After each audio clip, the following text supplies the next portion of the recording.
चलिए, तो बताइएगा जो भी लोग लाइव जुड़ चुके हैं।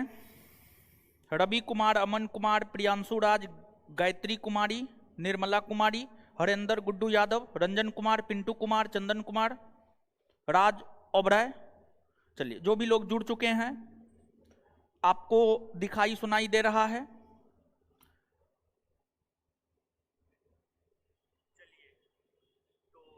चलिए, आवाज भी क्लियर है और इसके बाद जो है आपको दिखाई भी सही दे रहा है।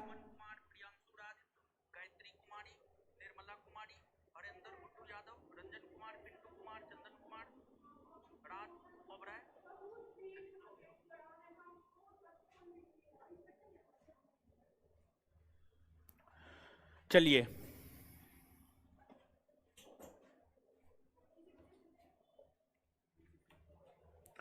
आ जाइए। सबसे पहली बात तो लास्ट क्लास आपका 17 जनवरी को हुआ था और फिर 18 जनवरी को इसी बैच में कुछ क्लास के भीतर असामाजिक तत्व और संस्थान के स्टाफ के बीच झगड़ा हुआ, जिसमें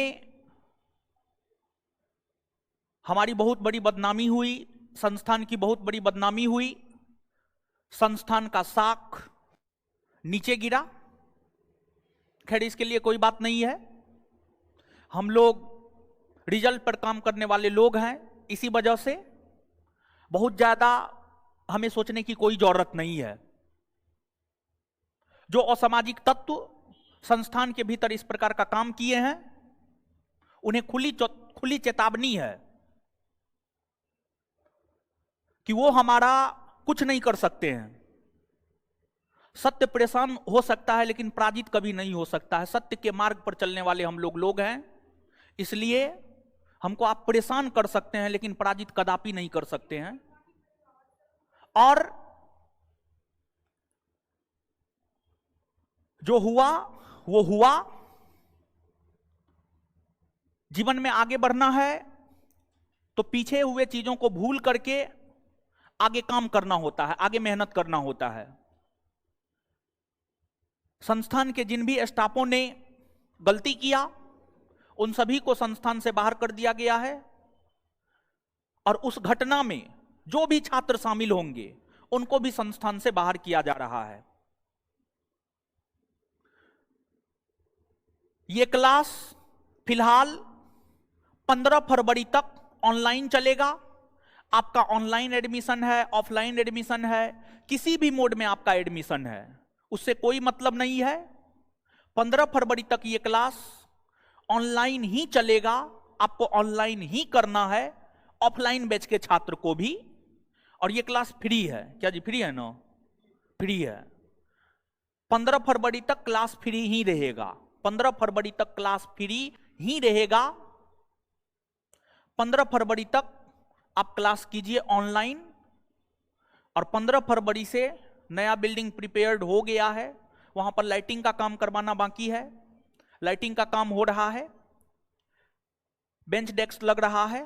15 फरवरी से आपका क्लास ऑफलाइन भी हो जाएगा। और इस घटना में ऑफलाइन छात्रों की गलती थी, हमारे स्टाफ की गलती थी। हमेशा आप भी तार्किक लोग हैं, कभी भी घटना एक के गलती के कारण नहीं हो सकता है। घटना जब भी होगा दोनों पक्ष के गलती के कारण होगा। इसमें मैनेजमेंट की भी गलती है, छात्र की भी गलती है। मैनेजमेंट की गलती है, मैनेजमेंट की तरफ से हम आप सभी छात्रों से माफी चाहते हैं कि आपका क्लास इतना दिन तक डिस्टर्ब रहा। इसमें ऑनलाइन छात्रों का कोई दोष नहीं है, लेकिन हम आपको भरोसा देते हैं कि अब ऑफलाइन में कुछ भी हो जाएगा। ऑफलाइन में भीड़ भाड़ के कारण, इतना ज्यादा भीड़ है संस्थान के भीतर, भीड़ भाड़ के कारण जो है ये सब दुर्भाग्यजनक घटनाएं घटित हो जाती है। तो किसी भी प्रकार की कोई दुर्भाग्यजनक घटनाएं घटित ना हो, इसको लेकर, भीड़ भाड़ को कंट्रोल करने को लेकर हम अपना मैनेजमेंट को सही कर रहे हैं। दूसरा, बिल्डिंग ले लिए हैं ताकि भीड़ भाड़ को कंट्रोल किया जा सके।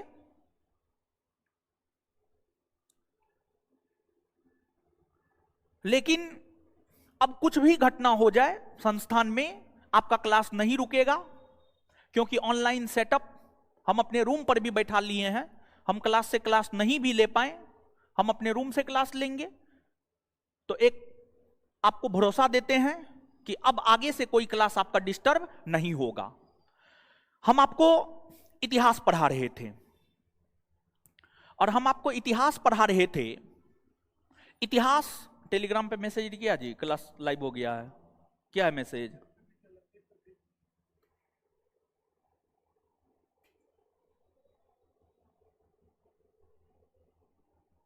चलिए, टेलीग्राम पे भी मैसेज चला गया है।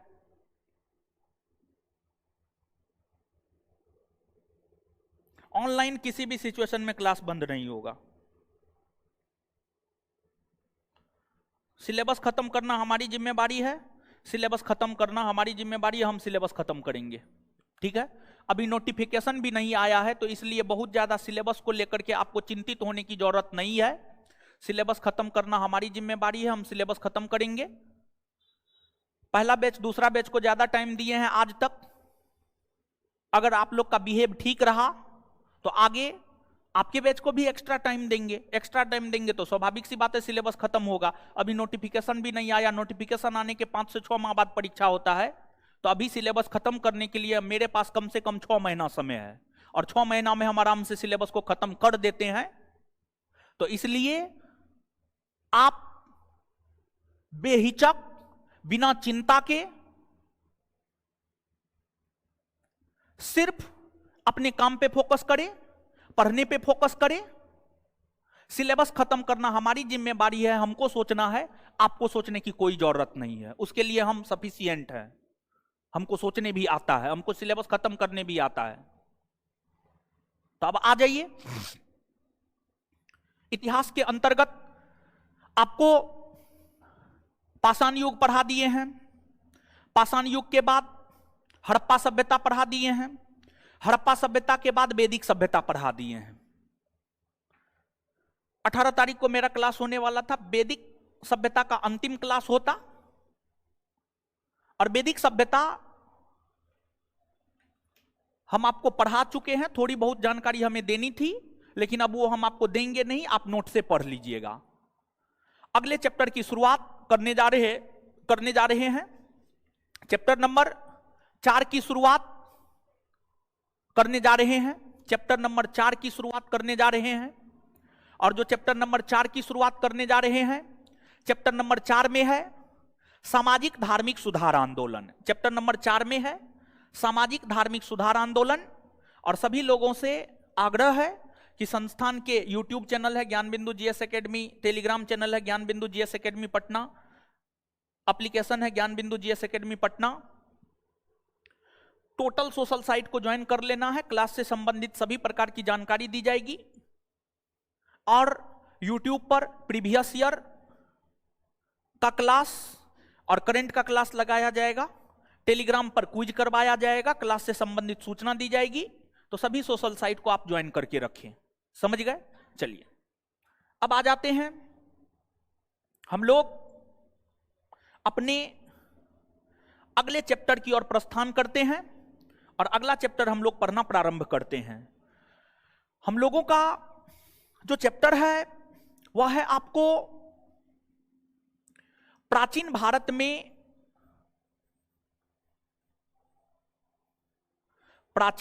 में धार्मिक आंदोलन।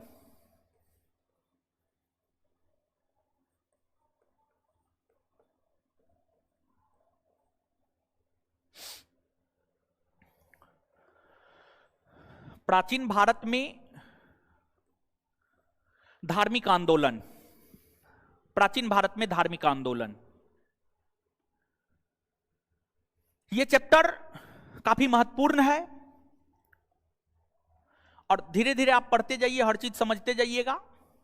थ्योरी पढ़ाएंगे ऑब्जेक्टिव पता नहीं आपके बैच में दिए हैं या नहीं दिए हैं, नहीं दिए होंगे तो हम आपको दे देंगे, ऑब्जेक्टिव हम आपके बैच में दे देंगे, थ्योरी पढ़ाएंगे, ऑब्जेक्टिव का क्वेश्चन आंसर दे देंगे, आप अपना याद कर जाइएगा, ठीक है।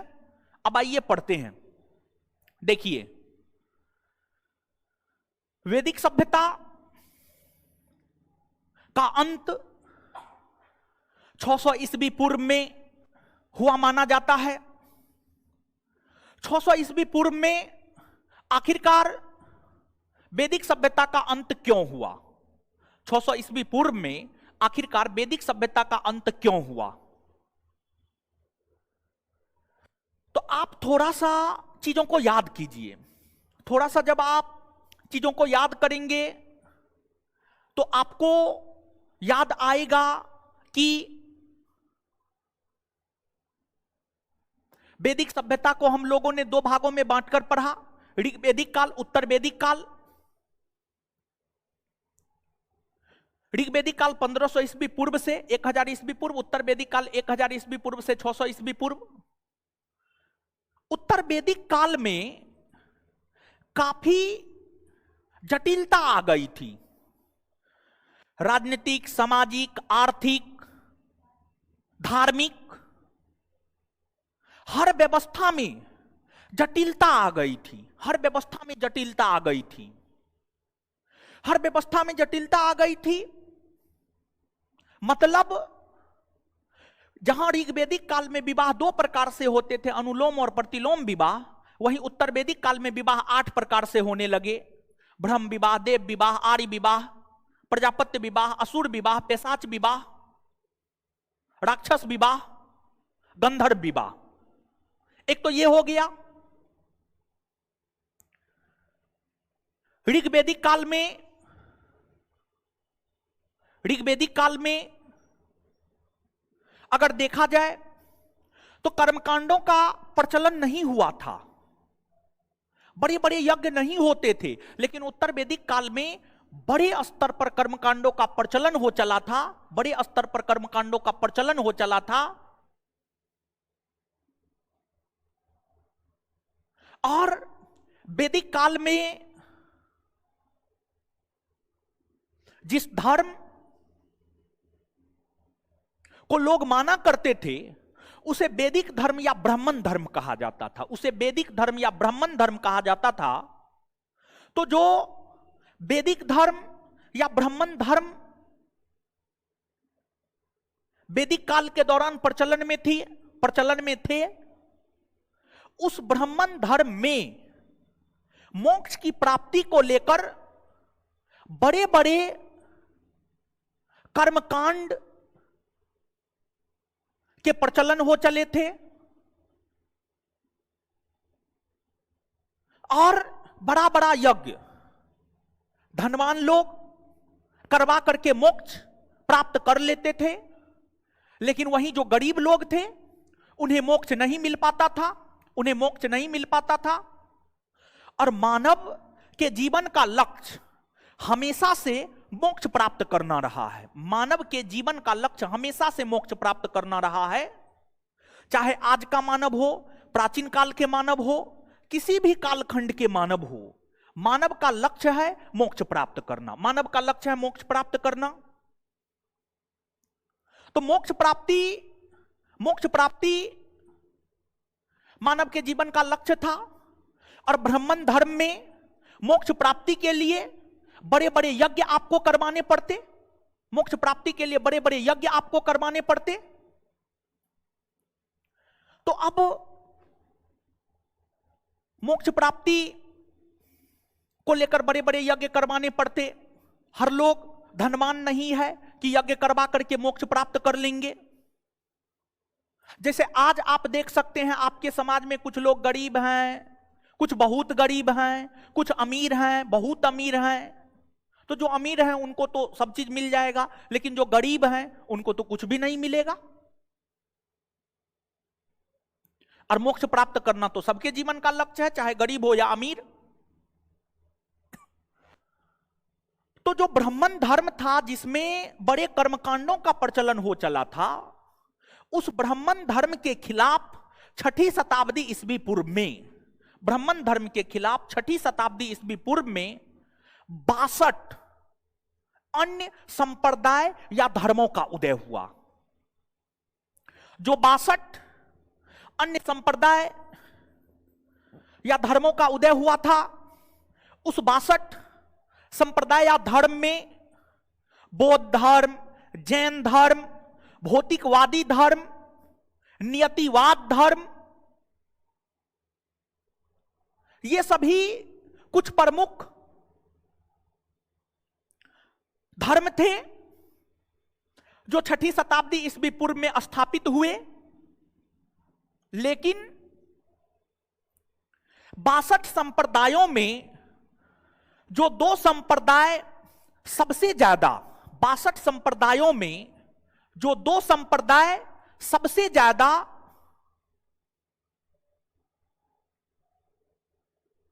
लोकप्रिय हुआ, वो 2 संप्रदाय बौद्ध धर्म और जैन धर्म था। वो 2 संप्रदाय बौद्ध धर्म और जैन धर्म था।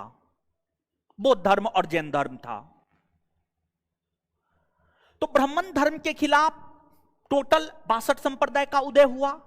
उन 62 संप्रदायों में 2 सबसे लोकप्रिय संप्रदाय कौन बनकर उभरा था? तो 62 संप्रदायों में 2 सबसे लोकप्रिय संप्रदाय बनकर उभरा था, जैन धर्म और बौद्ध धर्म। जैन धर्म और बौद्ध धर्म, जैन धर्म और बौद्ध धर्म। इन दोनों धर्मों में जो आपको पुराना धर्म में है, इन दोनों में भी जो पुराना है, इन दोनों में भी जो पुराना है, जैन धर्म पुराना है।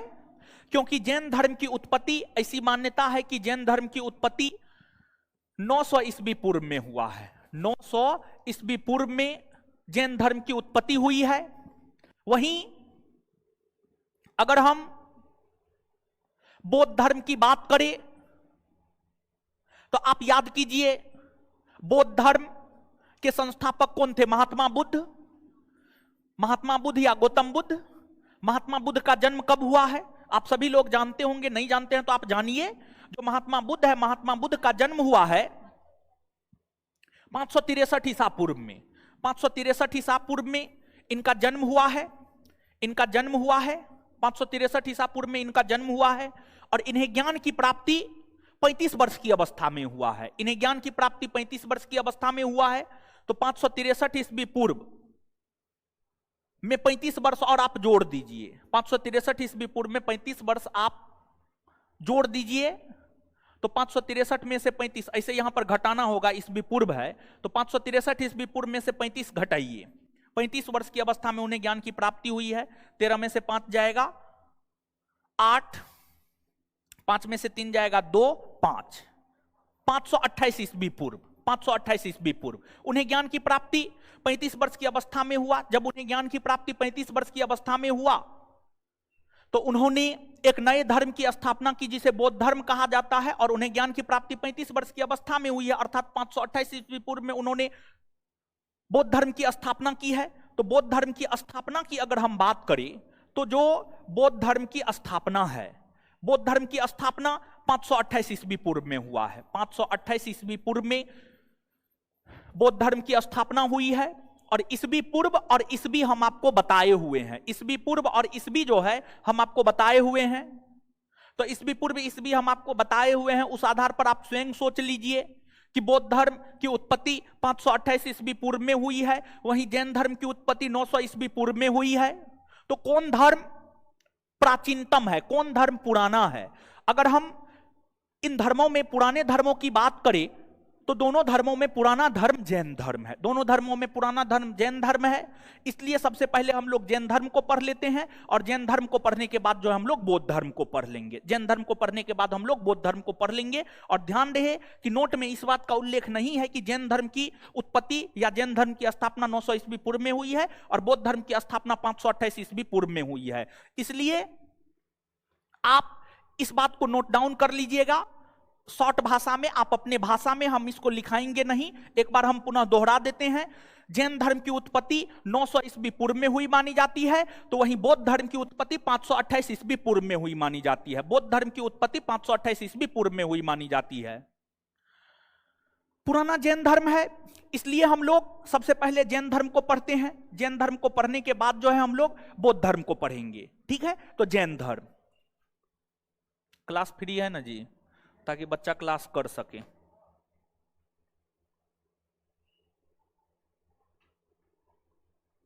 एक बार हमको चेक कर लेने दीजिए क्लास फ्री है या नहीं, ताकि बच्चा ऑनलाइन में उसको दिक्कत ना हो। No feature class right no, अभी कोई क्लास लाइव नहीं है। लाइव तो है ये है जी, लाइव क्लास में कहाँ नहीं दिखा रहा। क्लास फ्री है ना?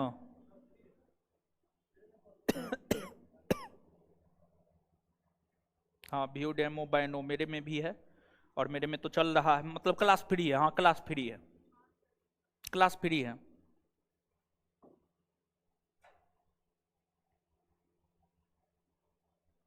देखिए चैटिंग मत कीजिए, क्लास करने आए हैं क्लास कीजिए, समझ गए? नहीं तो हम चैट बंद करवा देंगे।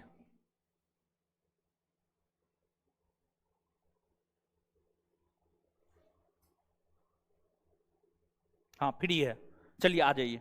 गुड्डू कुमार, आपका दिमाग भसक गया है, समझ गए? एक ही कमेंट को जो है कॉपी कट पेस्ट मत कीजिए, समझ गए? जब हम बोले हैं जिम्मेवारी हमारी है, तो इतना बात दिमाग के भेजा में नहीं घुसता है।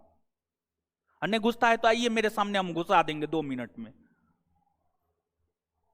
जैन धर्म, जैन धर्म,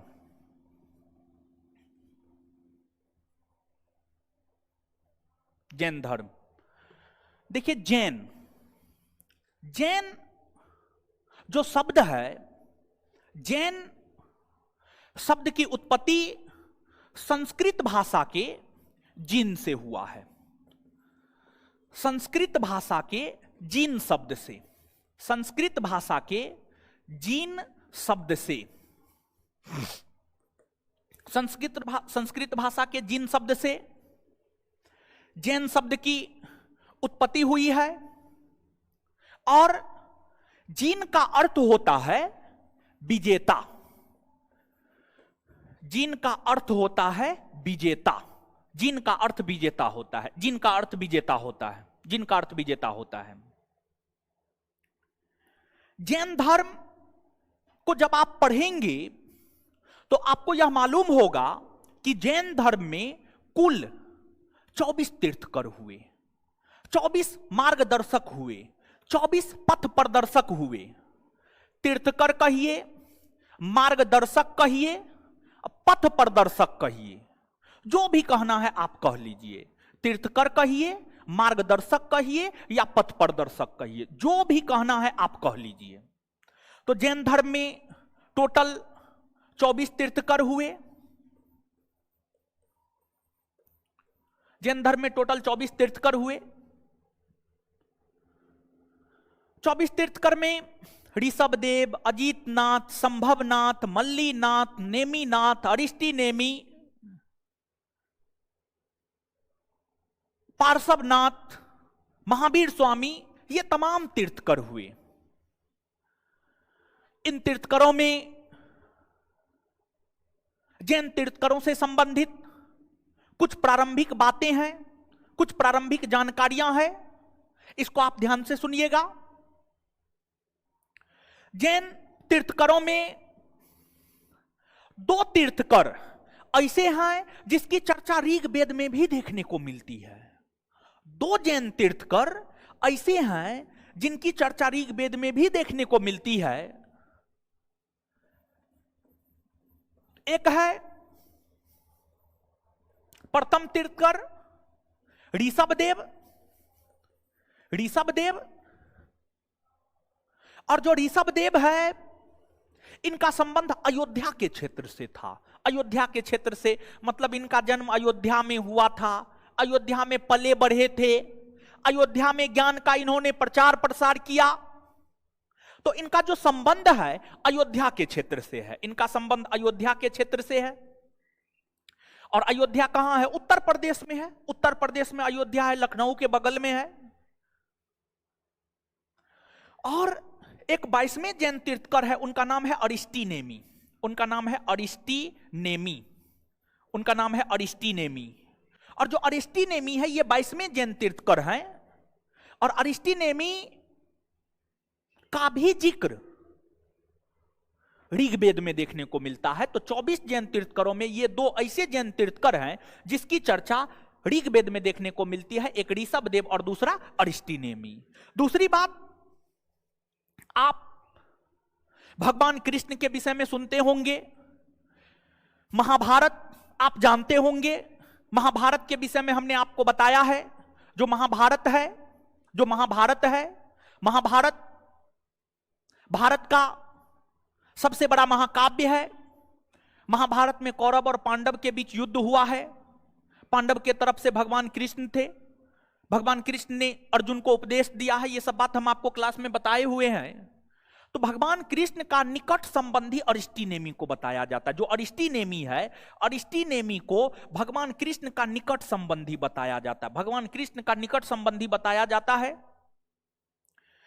अरिस्टीनेमी को भगवान कृष्ण का निकट संबंधी बताया जाता है, और भगवान कृष्ण ने ही युद्ध की शुरुआत की, और युद्ध की शुरुआत, महाभारत युद्ध की शुरुआत उन्होंने शंख फूंक करके किया था। शंख फूंक करके उन्होंने युद्ध की शुरुआत किया था। तो इनका जो प्रतीक चिन्ह है वह शंख है, और 24 जैन तीर्थकरों का प्रतीक चिन्ह हम आपको याद करवा देंगे, आपको टेंशन लेने की जरूरत नहीं है, क्योंकि जैन तीर्थकरों के प्रतीक चिन्ह जो है आपसे पूछे जाते हैं।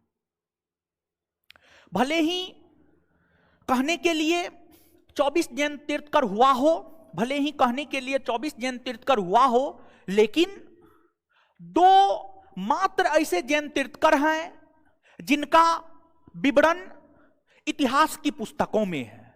दो मात्र ऐसे जैन तीर्थकर हैं जिनका विवरण इतिहास की पुस्तकों में है, इतिहास की पुस्तकों में है, जिस वजह से उन दो जैन तीर्थकरों को ऐतिहासिकता प्राप्त हुई है।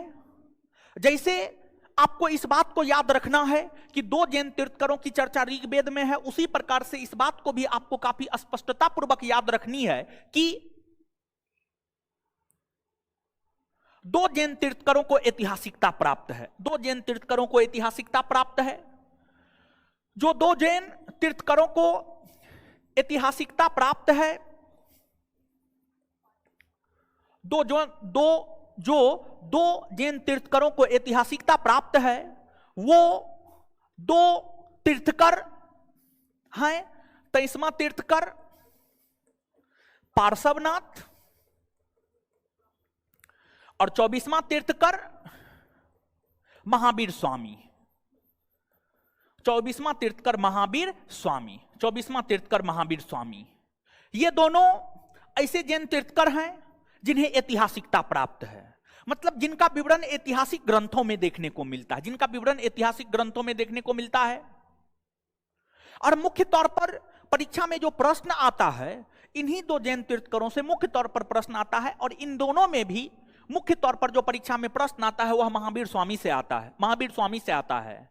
और ध्यान दें, यहां पर 24 जैन तीर्थकरों में हमने आपको बताया है प्रथम जैन तीर्थकर ऋषभदेव है। ऋषभदेव को जैन धर्म का संस्थापक माना जाता है। ऋषभदेव की अगर हम बात करें तो इन्हें जैन धर्म का संस्थापक माना जाता है, लेकिन वहीं पर अगर हम बात करें जैन धर्म के वास्तविक संस्थापक की, तो जैन धर्म का वास्तविक संस्थापक जो है आपको महावीर स्वामी को माना जाता है। जैन धर्म का वास्तविक संस्थापक महावीर स्वामी को माना जाता है, महावीर स्वामी को माना जाता है। और जैन धर्म के संस्थापक के संदर्भ में अगर आपसे प्रश्न पूछा जाता है तो उन प्रश्नों को आपको काफी सोच समझ करके जो है जवाब देना पड़ेगा, काफी सोच समझ करके जो है आपको जवाब देना पड़ेगा,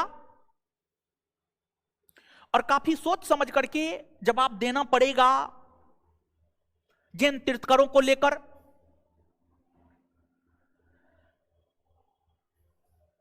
अब महावीर स्वामी को जैन धर्म का वास्तविक संस्थापक क्यों माना जाता है, तो सीधा सा जवाब है क्योंकि जैन धर्म का सबसे ज्यादा जो विकास हुआ है, जैन धर्म का सबसे ज्यादा जो विकास हुआ है वह महावीर स्वामी के समय हुआ है, इसलिए महावीर स्वामी को जैन धर्म का वास्तविक संस्थापक माना जाता है। अब इन दो जैन तीर्थकरों को जो ऐतिहासिकता प्राप्त है, इसमें सबसे पहले हम लोग थोड़ी बहुत जानकारी पार्श्वनाथ के विषय में प्राप्त कर लेते हैं। और पार्श्वनाथ के बाद जो है हम लोग महावीर स्वामी को विस्तार पूर्वक देखेंगे। पार्श्वनाथ के बाद महावीर स्वामी को विस्तार पूर्वक देखेंगे और ये सभी बातें आपके नोट में लिखी हुई है। नोट आप अपने सामने रखे होंगे तो नोट में आप देख सकते हैं सब प्रकार की बातें लिखी हुई है। जो बात नहीं है वो हम आपको खुद सूचना दे देते हैं कि फलना बात जो है आपके नोट में नहीं है, ठीक है। तो पार्श्वनाथ, पार्श्वनाथ का जन्म उत्तर प्रदेश के बनारस या काशी कह लीजिए, उत्तर प्रदेश के बनारस या काशी में पार्श्वनाथ का जन्म हुआ था। पार्श्वनाथ के पिता काशी के राजा थे, उनका नाम अश्वसेन था। पार्श्वनाथ के विषय में यह कहा जाता है कि पार्श्वनाथ के विषय में यह कहा जाता है कि पार्श्वनाथ ने अपने अनुयायियों के लिए आचार संहिता लागू किया। मतलब पार्श्वनाथ ने अपने अनुयायियों को कुछ चीजों का पालन करने को कहा। पार्श्वनाथ ने अपने अनुयायियों को कुछ चीजों का पालन करने को कहा, उसी को आचार संहिता कहा गया। पार्श्वनाथ ने अपने अनुयायियों को कहा कि आपको सदा सत्य बोलना है, हिंसा नहीं करनी है अर्थात अहिंसा के धर्म का पालन करना है, अस्तेय यानी चोरी नहीं करना है, अपरिग्रह यानी धन का संचय नहीं करना है। तो पार्श्वनाथ ने अपने अनुयायियों को 4 बातों का पालन करने को कहा। पार्श्वनाथ ने अपने अनुयायियों को 4 बात, सत्य अहिंसा अस्तेय अपरिग्रह, सत्य अहिंसा अस्तेय अपरिग्रह, ये 4 धर्म का पालन करने को कहा। इसी को चातुर्यार धर्म कहा गया, इसी को चातुर्यार धर्म कहा गया, चातुर्यार धर्म कहा गया। और पार्श्वनाथ के विषय में जब आप जानकारी प्राप्त करते हैं तो आपको यहां तक पता चलता है कि जो महावीर स्वामी थे, महावीर स्वामी के माता पिता ने पार्श्वनाथ की शिष्यता ग्रहण की थी। और आर.एस. शर्मा जब आप पढ़ेंगे तो आर.एस. शर्मा स्पष्ट तौर पर यहां तक लिखता है कि महावीर स्वामी ने भी पार्श्वनाथ की शिष्यता ग्रहण की थी। यानी महावीर स्वामी के गुरु पार्श्वनाथ थे, महावीर स्वामी के गुरु पार्श्वनाथ थे आर.एस. शर्मा के अनुसार। अन्य बुक इस बात की चर्चा नहीं करता है, लेकिन आर.एस. शर्मा इस बात की चर्चा करता है कि महावीर स्वामी के माता पिता ने पार्श्वनाथ की शिष्यता ग्रहण की थी और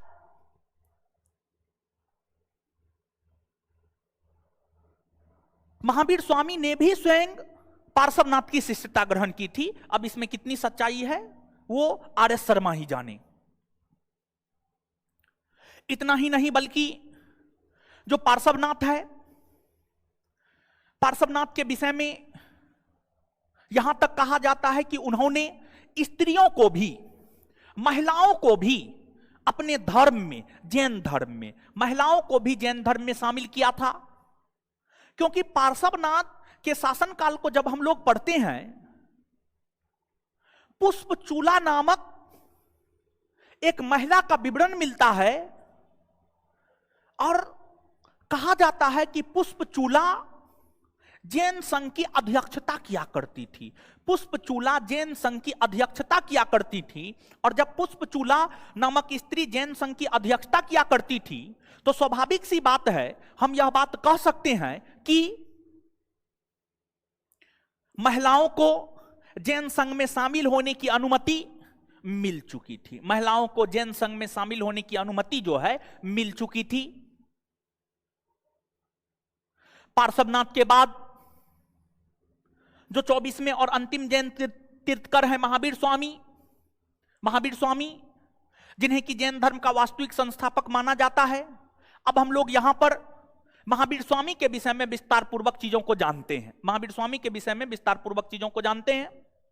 लेकिन एक बार जो है, जहां तक पढ़े हैं वहां तक चीजों को एक बार समरी कर लेते हैं, ठीक है, यानी याद कर लेते हैं। समरी कर लेते हैं मतलब याद कर लेते हैं। मतलब अभी तक जो है हम आपको परीक्षा के लिहाज से 10, 12, 15 पॉइंट बताए हैं, और परीक्षा के लिहाज से जो 10, 12, 15 पॉइंट बताए हैं उसको एक बार आप याद कर लीजिए। 6ठी शताब्दी ईस्वी पूर्व में ब्राह्मण धर्म के खिलाफ टोटल कितने संप्रदाय का उदय हुआ? 62 संप्रदाय का उदय हुआ। इन 62 संप्रदायों में दो सबसे लोकप्रिय संप्रदाय कौन हुआ? जैन धर्म और बौद्ध धर्म। जैन धर्म की उत्पत्ति कब हुई है? 900 ईस्वी पूर्व में। बौद्ध धर्म की उत्पत्ति कब हुई है? 528 ईस्वी पूर्व में। 528 ईस्वी पूर्व में। जैन शब्द की उत्पत्ति किस भाषा से हुई है? संस्कृत भाषा से। जैन शब्द की उत्पत्ति किस भाषा से हुई है? संस्कृत भाषा से।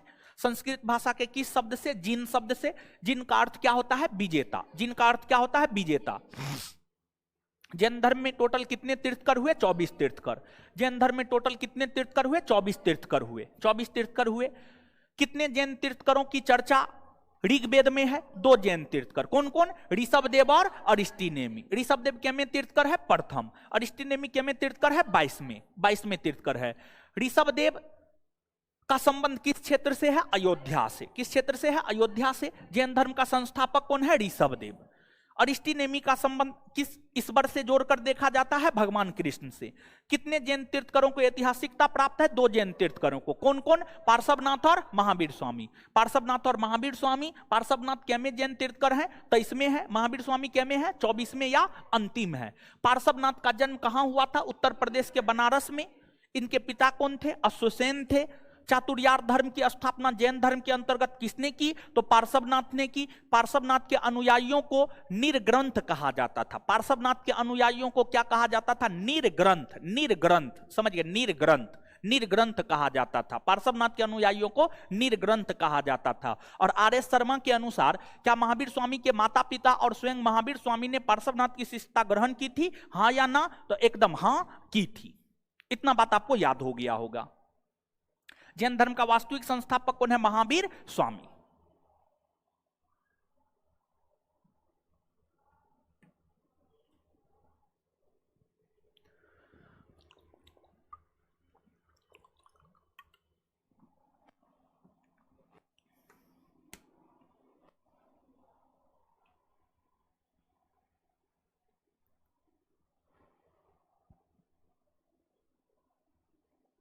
संदीप पटेल जी, कोई बफरिंग नहीं हो रहा है।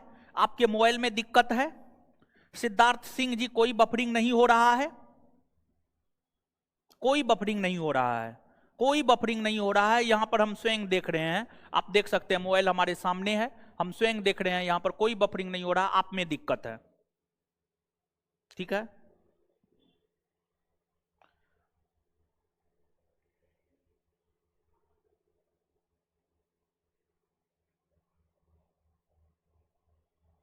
कोई बफरिंग नहीं हो रहा है। आपके मोबाइल में दिक्कत है। आप अपने मोबाइल को जाकर के देखिए, आपके इंटरनेट में इश्यू है। कोई बफरिंग नहीं है, सब चीज ठीक चल रहा है। चलिए आ जाइए अब। और जितने भी लड़की लोग हैं, ठीक है, लड़की लोग, लड़की जितनी भी है, लड़की लोग जो है ऑफलाइन क्लास आ सकती है।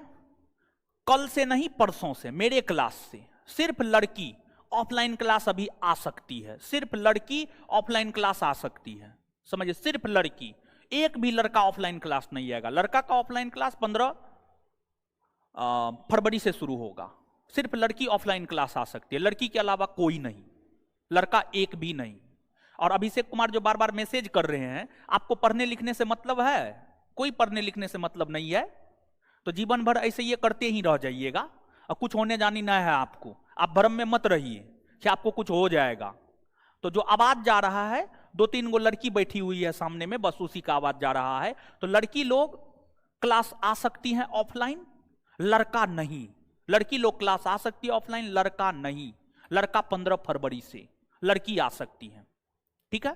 चलिए, लड़की को कंट्रोल करने की स्थिति में हम हैं, लेकिन आप जैसे बदतमीज, बददिमाग, बेहाया, बेशरम लड़कों को कंट्रोल करने की हमारी कैपेसिटी नहीं है। उस रोज हमारी बात तो कोई नहीं सुन रहे थे, समझ गए। चलिए, रिजल्ट चाहिए तो आना ही पड़ेगा। रिजल्ट पर तो हम ही लोग कामें करते हैं जी। समझ गए? रिजल्ट चाहिए तो आना पड़ेगा मेरे पास, बिना हमसे जुड़े रिजल्ट नहीं होगा। समझ गए? दरोगा में स्पेशली हम बोल देते हैं। महावीर स्वामी, महावीर स्वामी के जन्म को लेकर विद्वानों के बीच विवाद है। जैसे आप घटना चक्र ही पढ़िएगा तो घटना चक्र लिखता है 599 ईस्वी पूर्व में। घटना चक्र के कुछ एडिशन में इस बात का जिक्र है 540 ईस्वी पूर्व में, 540 ईस्वी पूर्व में, कुछ एडिशन में 599 ईस्वी पूर्व में। लेकिन जितने भी ऑथेंटिक सोर्स है, जितने भी ऑथेंटिक सोर्स है, जो सबसे बेहतरीन सोर्स है, सबसे बेहतरीन और ऑथेंटिक सोर्स यह कहता है कि महावीर स्वामी का जन्म 540 ईस्वी पूर्व में हुआ था। महावीर स्वामी का जन्म 540 ईस्वी पूर्व में हुआ था। 540 ईस्वी पूर्व में हुआ था। 540 ईस्वी पूर्व में महावीर स्वामी का जन्म वैशाली के कुंडग्राम में हुआ था। 540 ईस्वी पूर्व में महावीर स्वामी का जन्म वैशाली के कुंडग्राम में हुआ था। वैशाली के कुंडग्राम में, कुंडग्राम में हुआ था। इनके बचपन का नाम वर्धमान था। इनके बचपन का नाम वर्धमान था। वर्धमान, वर्धमान इनके बचपन का नाम था। वर्धमान इनके बचपन का नाम था।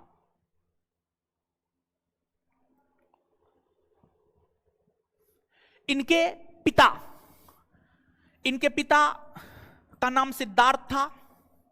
क्लास देखते रहिएगा, हम पढ़ाने लगते हैं तो यहां पर मोबाइल में देखते रहिएगा, ठीक है? सिद्धार्थ था, सिद्धार्थ था। आप लोग निर्लज हो चुके तो हम भी आपके बैच के लिए निर्लज हो चुके हैं। समझ गए? इस बात को ध्यान में रखिएगा। आप कुछ कमेंट कीजिएगा, आप हमको गाली दे दीजिए ना, उस रोज आप मेरा बातें नहीं सुने। समझ गए? आप कुछ कीजिएगा तो हमको अब कोई फर्क, आप लोग के बैच में हमको कोई फर्क नहीं पड़ने वाला है। समझ गए? सिर्फ हमारा काम है, हम पढ़ाने का जिम्मेवारी लिए हैं। पढ़ा देंगे अच्छे से, इतना ढंग से पढ़ा देंगे कि आराम से रिजल्ट हो जाएगा। इसके अलावा हमारी कोई जिम्मेवारी नहीं है। समझ गए? तो रिजल्ट के लिए आए हैं, रिजल्ट दिलवा देंगे, इतना आप विश्वास रखिए। और लंबा चौड़ा कमेंट मत कीजिए, पढ़ाने दीजिए हमको।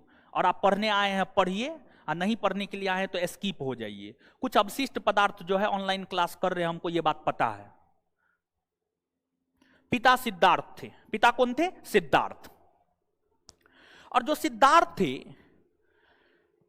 एक आपको वज्जी संघ था, वज्जी संघ, वज्जी संघ, वज्जी संघ वैशाली, वज्जी संघ वैशाली।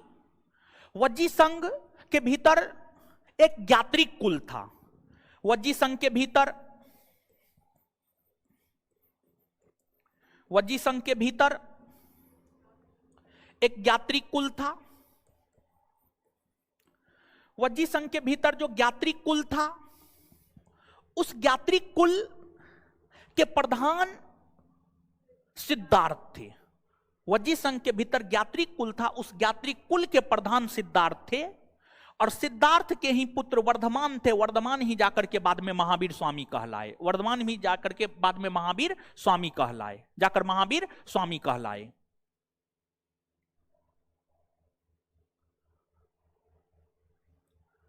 वहीं इनकी माता की अगर हम बात करें तो इनकी माता तिरसला थी। तिरसला थी। तिरसला लिच्छवी नरेश चेटक की बहन थी। लिच्छवी वज्जी संघ के अंतर्गत ही एक गणराज्य था, एक राज्य था, एक छोटा सा क्षेत्र था लिच्छवी। वज्जी संघ के अंतर्गत ही एक छोटा सा क्षेत्र था लिच्छवी। लिच्छवी के शासक चेटक, और लिच्छवी के शासक चेटक की बहन, लिच्छवी के शासक चेटक की बहन थी तिरसला, जो कि महावीर स्वामी की माता थी, वर्धमान की माता थी, वर्धमान की माता थी, वर्धमान की माता थी। तो अब आप स्वयं देखिए कि जो महावीर स्वामी है, जो वर्धमान है, एक राज परिवार में पैदा हुए हैं। एक राज परिवार में पैदा हुए हैं। और जब राज परिवार में पैदा हुए हैं तो क्या उनको किसी भी चीज की कमी रही होगी? किसी भी चीज की कमी उनको नहीं रही है, किसी भी चीज की कमी उनको नहीं रही है, किसी भी चीज की कमी उनको नहीं रही थी। काफी बेहतर जीवन वर्धमान को अपने बचपन के दिनों में मिला, सुख सुविधा प्राप्त था, हर प्रकार की सुख सुविधा वर्धमान को प्राप्त था। और जो आपको लिच्छवी नरेश चेटक थे, लिच्छवी नरेश चेटक थे, लिच्छवी नरेश चेटक थे, जिसकी बहन तिरसला थी। चेटक मगध साम्राज्य के अंतर्गत हर्यक वंश के संस्थापक शासक बिंबिसार। आगे हम आपको महाजनपद काल बताएंगे तो वहां पर मगध साम्राज्य के विषय में बताएंगे, और जब हम आपको मगध साम्राज्य के विषय में बताएंगे तो वहां हर्यक वंश के विषय में बताएंगे। और मगध साम्राज्य के अंतर्गत जो हर्यक वंश था, उस हर्यक वंश के संस्थापक, उस हर्यक वंश के संस्थापक बिंबिसार थे। उस हर्यक वंश के संस्थापक बिंबिसार थे, बिंबिसार थे। और बिंबिसार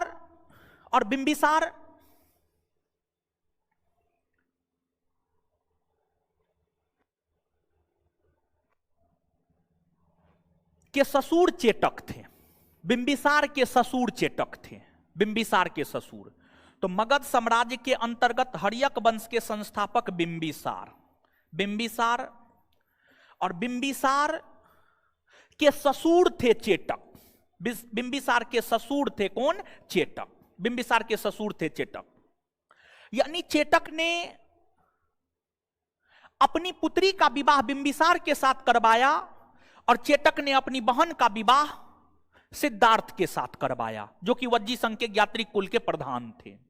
मतलब क्या हम ये बात कह सकते हैं कि जो महावीर स्वामी है, महावीर स्वामी का संबंध मगध साम्राज्य के अंतर्गत हर्यक वंश से था या मगध साम्राज्य से था? एकदम निश्चित तौर पर यह बात हम कह सकते हैं।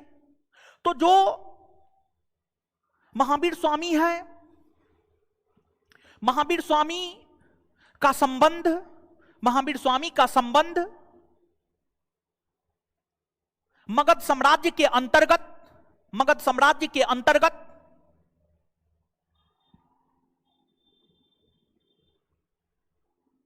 बिंबिसार के साथ था। याद रखिएगा इस बात को।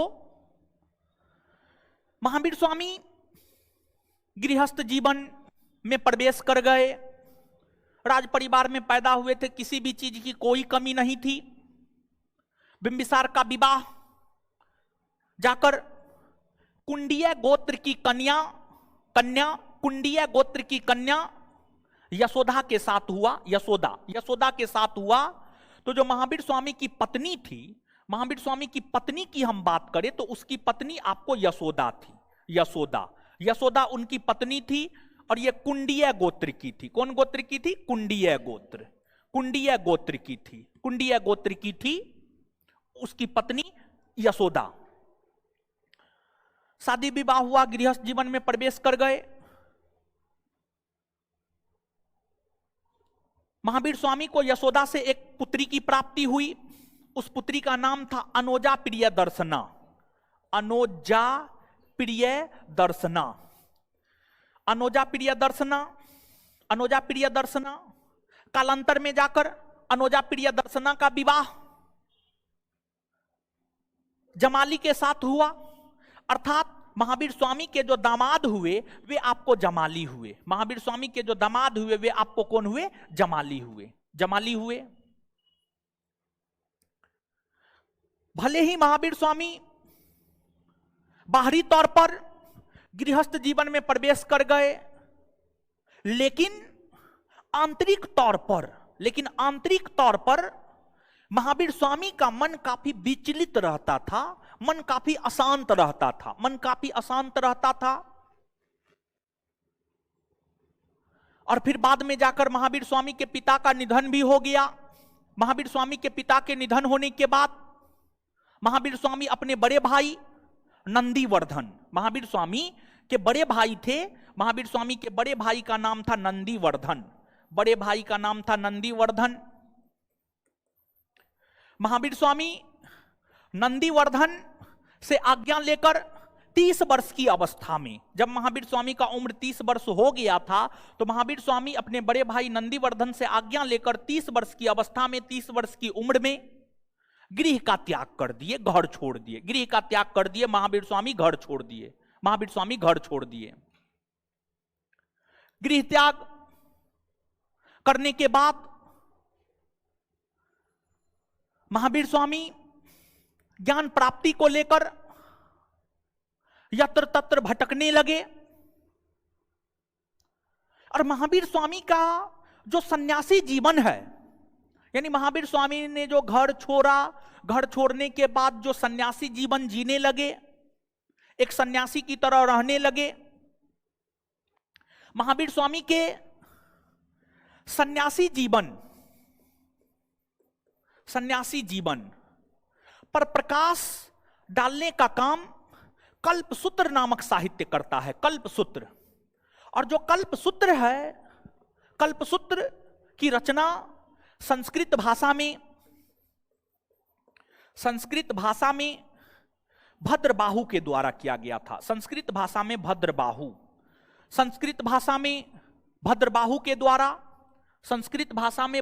के द्वारा कल्पसूत्र नामक ग्रंथ की रचना की गई थी। और संस्कृत भाषा में भद्रबाहु के द्वारा जो कल्पसूत्र नामक ग्रंथ की रचना की गई थी, यही ग्रंथ महावीर स्वामी के सन्यासी जीवन पर प्रकाश डालता है।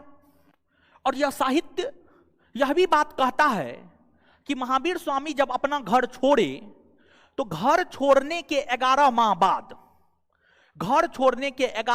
बाद वस्त्र का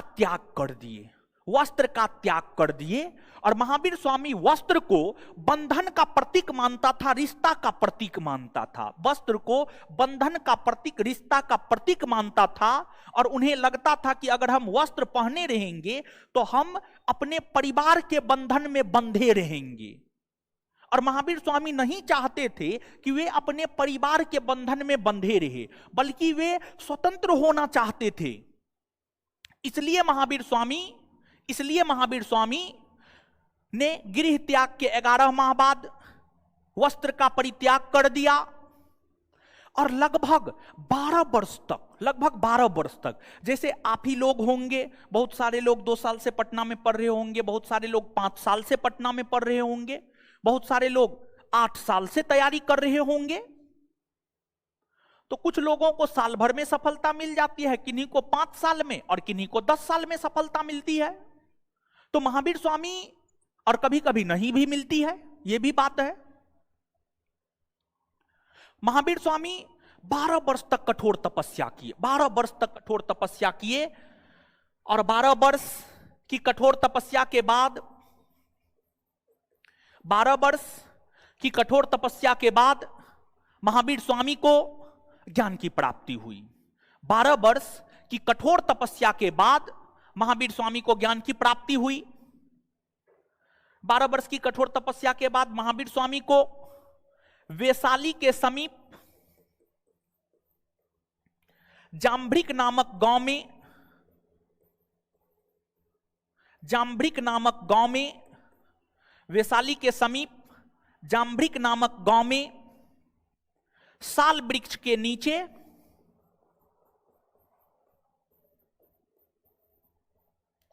साल वृक्ष के नीचे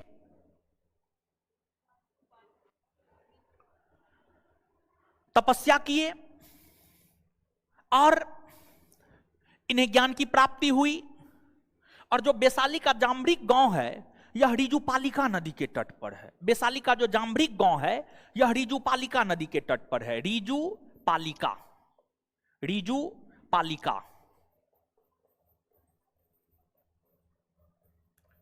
ऋजुपालिका नदी के तट पर है।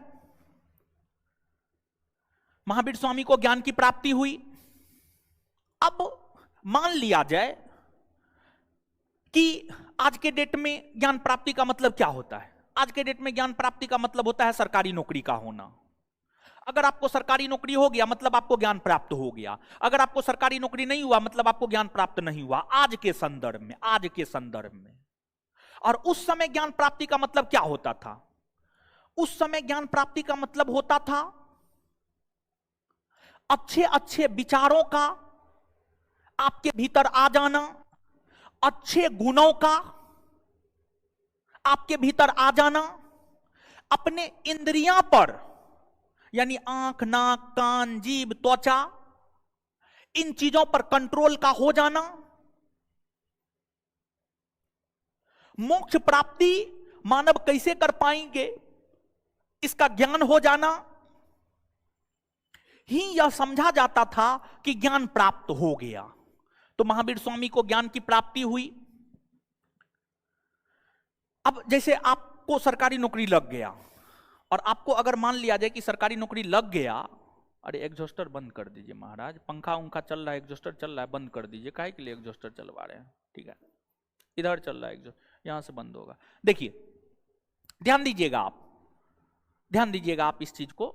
अगर मान लिया जाए कि आप ही को सरकारी नौकरी हो गया, आप एकदम महा सेल्फिश, सेल्फिश नहीं महा सेल्फिश, जो माँ बाप मेहनत करके आपको पैसा दिया, आपको पढ़ाया लिखाया, जो माँ बाप आपको पैसा दिया, आपको पढ़ाया लिखाया, और उस माँ बाप को आप छोड़ दिए, उस माँ बाप को आप छोड़ दिए और स्वयं अपना विवाह शादी करके अपनी पत्नी के साथ अपना घर बसा लिए, माँ बाप को आप नहीं देखने लगे, तो आपके सरकारी नौकरी होने का कोई फायदा नहीं है। आपके सरकारी नौकरी होने का अगर आपके माँ बाप को फायदा नहीं हुआ तो फिर कोई मतलब ही नहीं बन जाता है। अब महावीर स्वामी को ज्ञान मिला, वे सिर्फ अपने तक चीजों को सीमित रख लेते, वे सिर्फ अपने तक चीजों को सीमित रख लेते तो फिर उनको इतिहास में कोई याद नहीं करता।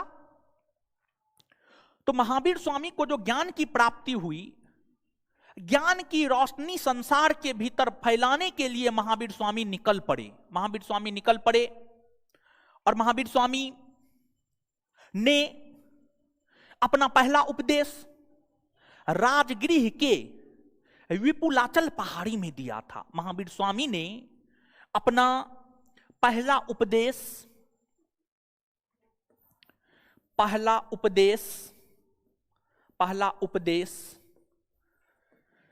राजगृह के विपुलाचल पहाड़ी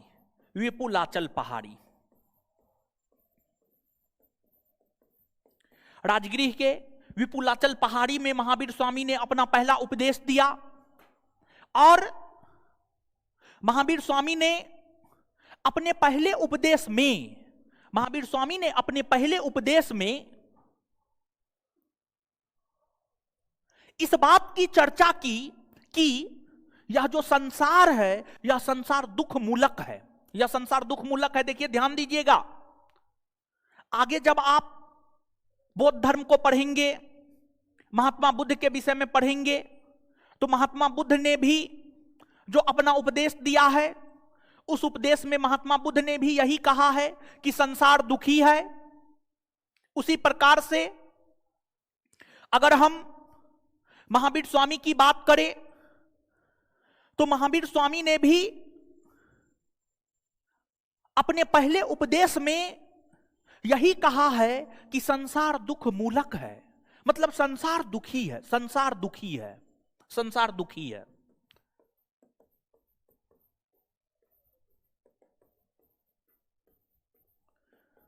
संसार दुख मूलक है।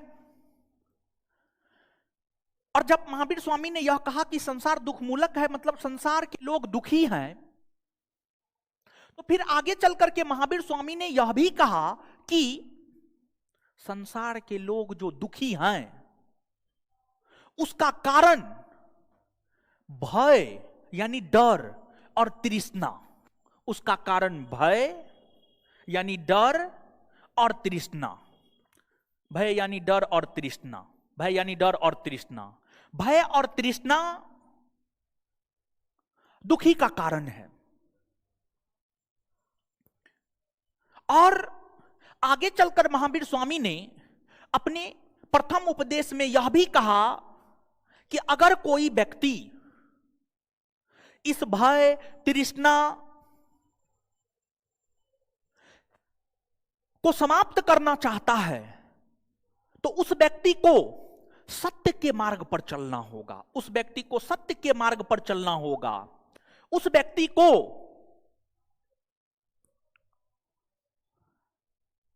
सत्य के मार्ग पर चलना होगा, और साथ ही साथ उस व्यक्ति को त्याग करना होगा, त्याग करना होगा, त्याग करना होगा, त्याग करना होगा। साथ ही साथ अगर आगे आप देखेंगे तो आगे बढ़कर महावीर स्वामी अपने उपदेश में यह कहते हैं कि, आगे चलकर महावीर स्वामी अपने उपदेश में यह कहते हैं कि जो पार्श्वनाथ थे, पार्श्वनाथ ने अपने अनुयायियों को जो 4 धर्म सत्य, अहिंसा, अस्तेय और परिग्रह का पालन करने को कहा था, उस चातुर्यार धर्म में महावीर स्वामी ने, उस चातुर्यार धर्म में महावीर स्वामी ने ब्रह्मचर्य शब्द को जोड़ा, ब्रह्मचर्य शब्द को जोड़ा, ब्रह्मचर्य शब्द किसको जोड़ा? ब्रह्मचर्य शब्द, ब्रह्मचर्य शब्द को जोड़ा। तो सत्य, अहिंसा, अस्तेय, अपरिग्रह, अपरिग्रह, ये जो 4 धर्म है, ये 4 धर्म का पालन करने को पार्श्वनाथ ने कहा था, पार्श्वनाथ ने कहा था। और ये 4 धर्म का पालन करने को जो पार्श्वनाथ ने कहा था, जिसे चातुर्यार धर्म कहा गया, इस चातुर्यार धर्म में 5वां शब्द ब्रह्मचर्य, 5वां शब्द ब्रह्मचर्य, ब्रह्मचर्य को महावीर स्वामी ने जोड़ा, ब्रह्मचर्य को महावीर स्वामी ने जोड़ा। और जब चातुर्यार धर्म में ब्रह्मचर्य शब्द जुड़ गए तो यह चातुर्यार धर्म ही पंच महाव्रत या पंच अनुव्रत कहलाने लगा। यही चातुर्यार धर्म में जब ब्रह्मचर्य शब्द जुड़ा तो टोटल 5 हो गए, सत्य, अहिंसा, अस्तेय और परिग्रह, ब्रह्मचर्य। तो इसे पंच महाव्रत, महाव्रत और पंच अनुव्रत कहा गया, पंच महाव्रत और पंच अनुव्रत कहा गया, पंच महाव्रत और पंच अनुव्रत कहा गया। महावीर स्वामी ने स्पष्ट तौर पर जियो और जीने दो, जियो और जीने दो, मतलब स्वयं भी आप जीवन जिए और लोगों को भी जीने दीजिए, किसी को परेशान मत कीजिए, समझिए, किसी को परेशान मत कीजिए। बहुत सारे लोग अजीब प्रकृति के होते हैं, चीजों की वास्तविकता का ज्ञान होता नहीं है, अपना ईगो लेकर चलते हैं कि हम तो फलना है, हम चिल्ला कर देंगे, हम ढकना है, हम फेंकना कर देंगे। इन चीजों में कुछ नहीं रखा हुआ है। और आप अभी जिस उम्र में हैं, 20 से 30 के बीच में आपका उम्र होगा, ग्रेजुएट हैं, बिहार दरोगा की तैयारी करते हैं तो ग्रेजुएट होंगे, 20 से 30 के बीच में आपका उम्र होगा। ज्यादा गर्मी है तो किताब पे झाड़िए ना, ठीक है, किताब पे झाड़िए, 2 घंटा किताब के साथ गुजारते हैं, 8 घंटा गुजारिए ना किताब के साथ, सब खून ठंडा हो जाएगा, सब दिमाग शांत हो जाएगा। और जिनको रिजल्ट चाहिए वो किताब पर दे रहा है समय, वो अपना सारा कंसंट्रेशन, अपना सारा गर्मी किताब पे उतार रहा है, और जो किताब पे उतार रहा है उसी का रिजल्ट होगा। जो लोग ये दिखाते हैं तो दिखावा के चक्कर में मत रहिए, दिखाने वाले लोग दिखाते ही रह जाते हैं, रिजल्ट लेने वाले लोग रिजल्ट लेकर चले जाते हैं। फॉर्म 10 लाख गिरेगा, रिजल्ट 2000 का होगा, 10 लाख में 2000 में आना है, दाल भात चोखा नहीं है। पंच महाव्रत, पंच अनुव्रत। अब यहां पर इन 5 चीजों में महावीर स्वामी ने अपने प्रथम उपदेश के दौरान, एक तो महावीर स्वामी ने जियो और जीने दो, महावीर स्वामी ने ही जियो और जीने दो का नारा नहीं दिया, बल्कि अगर हम भारतीय शासकों के संदर्भ में देखें तो महान मौर्य सम्राट अशोक, महान मौर्य सम्राट अशोक ने भी जियो और जीने दो का नारा दिया था। और महावीर स्वामी ने इन 5 धर्मों में से जिस धर्म का काफी कड़ाई से पालन करने को कहा वह अहिंसा था। अहिंसा, अहिंसा, अहिंसा। जैन धर्म में सबसे ज्यादा बल, सर्वाधिक बल, जैन धर्म में सर्वाधिक बल अगर किसी चीज पर दिया गया है तो वह आपको अहिंसा है। जैन धर्म में सबसे ज्यादा बल अहिंसा के ऊपर दिया गया है। अहिंसा के ऊपर, अहिंसा के ऊपर जैन धर्म में सबसे ज्यादा बल दिया गया है, सबसे ज्यादा बल दिया गया है। और इसलिए जैन धर्म में कृषि और युद्ध, कृषि और युद्ध वर्जित है। वर्जित है मतलब मना है। कृषि और युद्ध मना है। वर्जित है यानी मना है। वर्जित है यानी मना है। क्योंकि जब आप कृषि करते हैं, खेत की जुताई करते हैं, लाखों की संख्या में, करोड़ों की संख्या में जीव की हत्या होती है। जब आप युद्ध करते हैं, सैकड़ों की संख्या में, हजारों की संख्या में सैनिक मारे जाते हैं। तो कृषि और युद्ध होने की स्थिति में, कृषि और युद्ध होने की स्थिति में जीव की हिंसा होती है। जीव की हिंसा होती है। और जैन धर्म में सबसे ज्यादा बल अगर किसी चीज पर दिया गया है तो वह अहिंसा है। जैन धर्म में सबसे ज्यादा बल अगर किसी चीज पर दिया गया है तो वह क्या है? आपको अहिंसा है। अहिंसा है। ठीक है, अहिंसा है। अहिंसा है। तो अहिंसा के ऊपर सबसे ज्यादा बल दिया गया। अहिंसा के ऊपर सबसे ज्यादा बल दिया गया। इसलिए इस धर्म में युद्ध और कृषि वर्जित है। और युद्ध और कृषि वर्जित है इसलिए राजा महाराजा, राजा महाराजा को अपने साम्राज्य का विस्तार करना है। और राजा महाराजा को अगर अपने साम्राज्य का विस्तार करना है तो स्वाभाविक सी बात है उसे युद्ध लड़ना होगा। और उसे युद्ध लड़ना होगा, और युद्ध लड़ेंगे तो हिंसा होगी। हिंसा होगी तो आप अहिंसा के धर्म का पालन ही नहीं कर रहे हैं तो आप जैन धर्म अपना के क्या करेंगे? तो इसलिए राजाओं ने, किसानों ने जैन धर्म को नहीं अपनाया। और जैन धर्म में बहुत ज्यादा लोकप्रिय नहीं हुआ। जैन धर्म को सबसे ज्यादा जिस वर्ग के लोगों ने अपनाया वह आपको व्यापारी वर्ग का लोग था। जैन धर्म को सबसे ज्यादा जिस वर्ग के लोगों ने अपनाया वह आपको व्यापारी वर्ग था। व्यापारी वर्ग के लोगों ने जैन धर्म को सबसे ज्यादा अपनाया। और सबसे ज्यादा व्यापारी कहां आपको मिलेगा? बड़े बड़े व्यापारी कहां मिलेंगे आपको? अंबानी, अडानी, ये सब कहां का है? गुजरात साइड का है, महाराष्ट्र साइड का है। तो व्यापारी वर्ग के लोगों ने जैन धर्म को अपनाया। आज भी और पहले भी सबसे ज्यादा जैन धर्म के अनुयायी गुजरात, महाराष्ट्र, कर्नाटक, इन क्षेत्रों में सबसे ज्यादा जैन धर्म के अनुयायी जो है आपको देखने को मिल जाएंगे। और यहां पर एक बात जो हमने आपको नहीं समझाया है वो बात यह है कि ये जो पंच महाव्रत, पंच अनुव्रत, अब 5 गो चीज है तो या तो पंच महाव्रत कहा जाता है या पंच अनुव्रत। तो आखिरकार इसको पंच महाव्रत, पंच अनुव्रत क्यों कहा जाता है? दोनों नाम से क्यों जाना जाता है? देखिए, जब आप बहुत सारे ऐसे जैन अनुयायी होते थे, मतलब बहुत सारे ऐसे जैन धर्म को मानने वाले लोग होते थे जो, बहुत सारे ऐसे जैन धर्म को मानने वाले लोग होते थे जो जो जो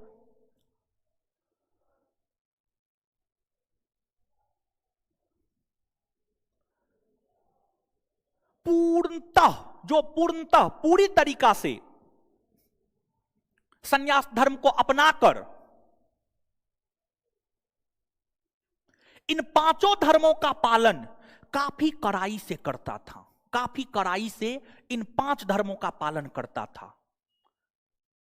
तो जब इन 5 धर्मों का पालन काफी कड़ाई से किया जाता था तो इसी को पंच महाव्रत कहा गया। और बहुत सारे जैन अनुयायी ऐसे होते थे जो गृहस्थ जीवन जीते हुए पत्नी के साथ, बच्चा के साथ, परिवार के साथ रहते हुए जैन धर्म को अपनाते थे। और जब पारिवारिक जीवन जीते हुए लोग जैन धर्म को अपनाते थे तो इन 5 धर्मों का पालन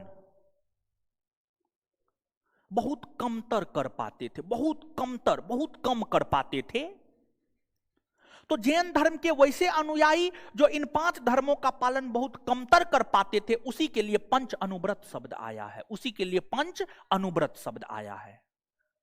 तो सीधे तौर पर आपसे यह पूछा जाता है कि पंच महाव्रत पंच अनुव्रत का संबंध किस धर्म से है, तो पंच महाव्रत पंच अनुव्रत का संबंध जो है आपको जैन धर्म से है। पंच महाव्रत पंच अनुव्रत का संबंध किससे है? जैन धर्म से है।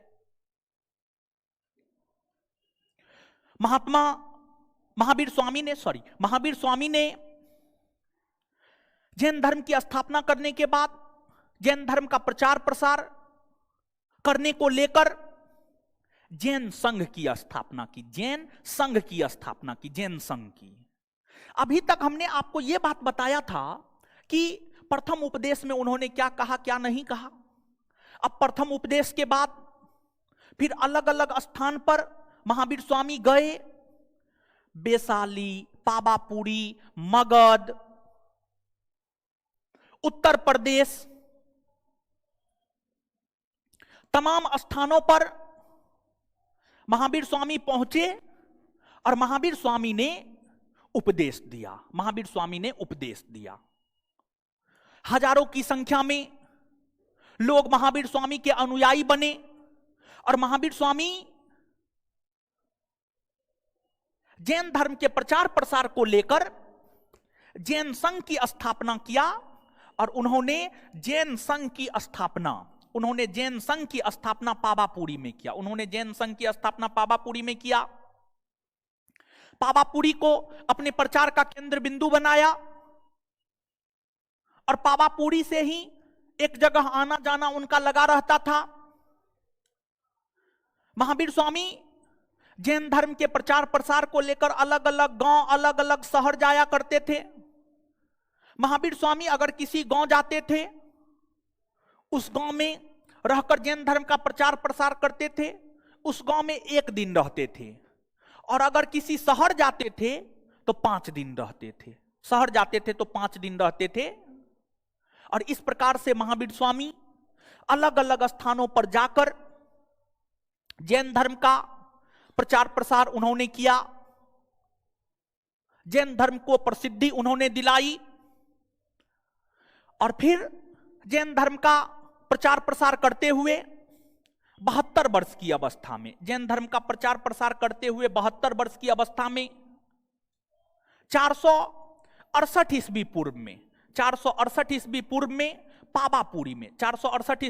पावापुरी में नालंदा में पड़ता है, नालंदा में पड़ता है पावापुरी। 468 ईस्वी पूर्व में पावापुरी में 72 वर्ष की अवस्था में महावीर स्वामी को निर्वाण की प्राप्ति हुई।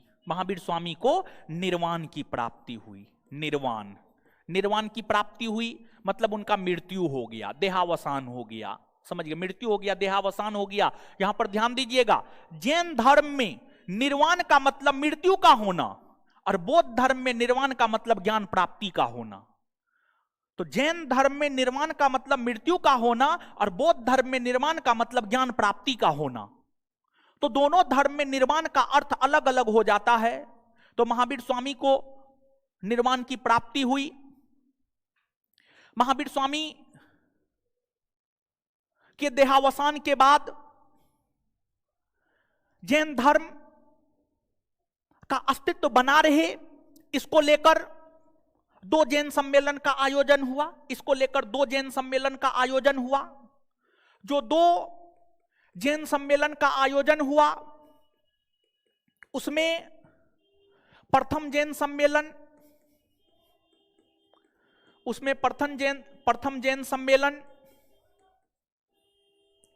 322 ईस्वी पूर्व में, कुछ बुक लिखता है 300 ईस्वी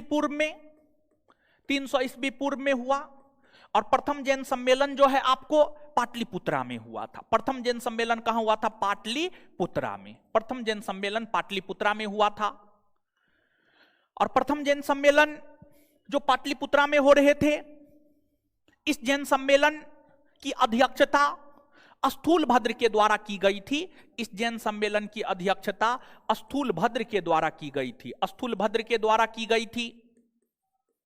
और इस जैन सम्मेलन के दौरान जैन धर्म दो वर्गों में बट गया था, दो भागों में बट गया था।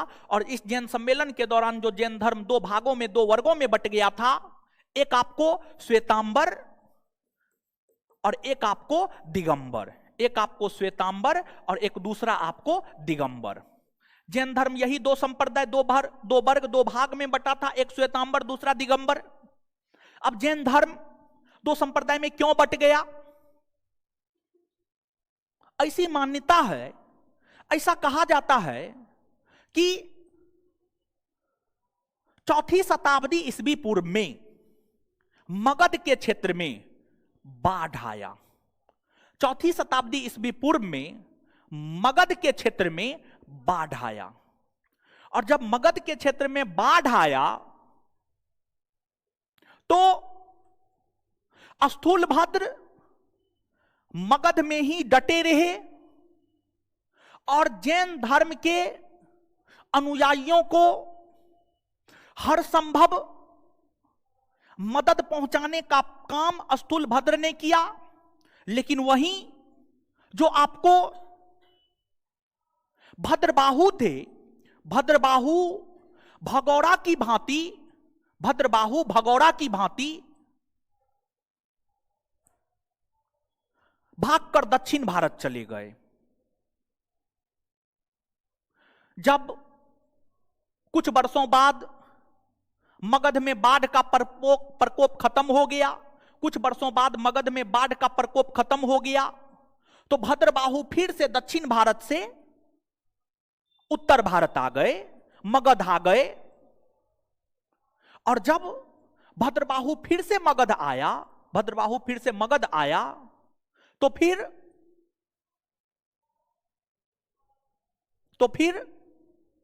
स्थूलभद्र भद्रबाहु के ऊपर आरोप लगाया कि आप जब विकट का समय था तो आप हमें छोड़कर भाग गए, और फिर जब सही समय आ गया है तो फिर से आप आ गए हैं। एक बात हमेशा जीवन में याद रखिएगा, सही समय पर हर कोई आपके साथ खड़ा होगा, गलत समय पर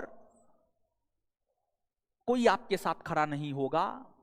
और गलत समय पर जो आपके साथ खड़ा होगा वही आपका सच्चा सहयोगी है, वही आपका सच्चा साथी है। जैसे एक एग्जाम्पल के तौर पर हम आपको बता देते, कोविड के समय बहुत सारी कंपनियां में बहुत सारे एम्प्लॉय थे, तो वे लोग जो है काम कर रहे थे। कोविड आया, सब चीज बंद हुआ, तो कंपनी जो है अपने एम्प्लॉय को, अपने लोग को नौकरी से बेदखल कर दिया, लोग बेरोजगार हो गए। जबकि मानवता और नैतिकता यह कहता है कि कंपनी को उन लोगों को भगाना नहीं चाहिए था, उनसे रोजगार छीनना नहीं चाहिए था, बल्कि कंपनी को यह देखना चाहिए था कि वही सबके कारण हमारा कंपनी चल रहा है। तो जब विकट समय था तो कंपनी को अपने लोगों के साथ खड़ा होना चाहिए था, लेकिन ऐसा हुआ नहीं।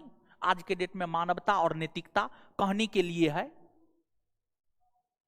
तो इस बात को आप हमेशा ध्यान में रखिएगा, सही समय का साथी सच्चा साथी नहीं होता है, बुरे समय का साथी ही आपका सच्चा साथी होता है। जो बुरे समय में आपके साथ खड़ा हो वही आपके लिए हर चीज है।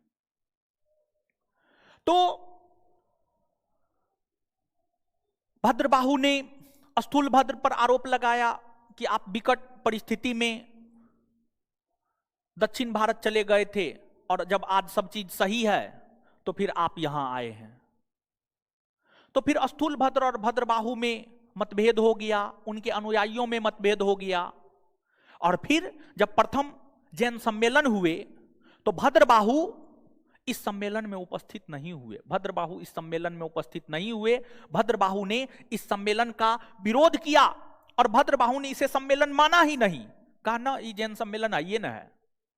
लेकिन फिर भी ऐतिहासिक ग्रंथ इसे जैन सम्मेलन मानता है, ऐतिहासिक ग्रंथ इसे जैन सम्मेलन मानता है। तो प्रथम जैन सम्मेलन के दौरान ही, प्रथम जैन सम्मेलन पाटलिपुत्रा में हुआ था। उस समय पाटलिपुत्रा में मौर्य वंश का शासन था। उस समय पाटलिपुत्रा में मौर्य वंश का शासन था और मौर्य वंश की राजधानी भी पाटलिपुत्रा ही हुआ करती थी। उस समय शासक चंद्रगुप्त मौर्य हुआ करते थे। चंद्रगुप्त मौर्य जो है उस समय शासक हुआ करते थे। चंद्रगुप्त मौर्य उस समय शासक हुआ करते थे और चंद्रगुप्त मौर्य भी स्वयं जैन धर्म को माना करते थे। चंद्रगुप्त मौर्य भी स्वयं जैन धर्म को माना करते थे। तो आपको जो है जैन धर्म दो वर्गों में, प्रथम जैन सम्मेलन के दौरान श्वेतांबर और दिगंबर में बट गया।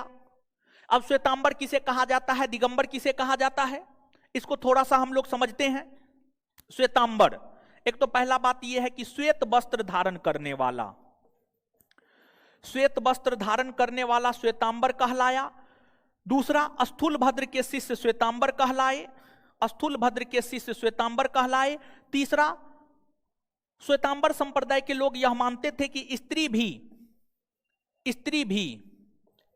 भी मोक्ष प्राप्त कर सकती है, स्त्री भी मोक्ष प्राप्त कर सकती है। और यह उदारवादी संप्रदाय था, यह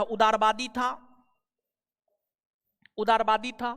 वही दिगंबर, दिगंबर की अगर हम बात करें तो दिगंबर नग्न रहने वाले दिगंबर कहलाते थे, या भद्रबाहु के शिष्य दिगंबर कहलाते थे, भद्रबाहु के शिष्य दिगंबर कहलाते थे।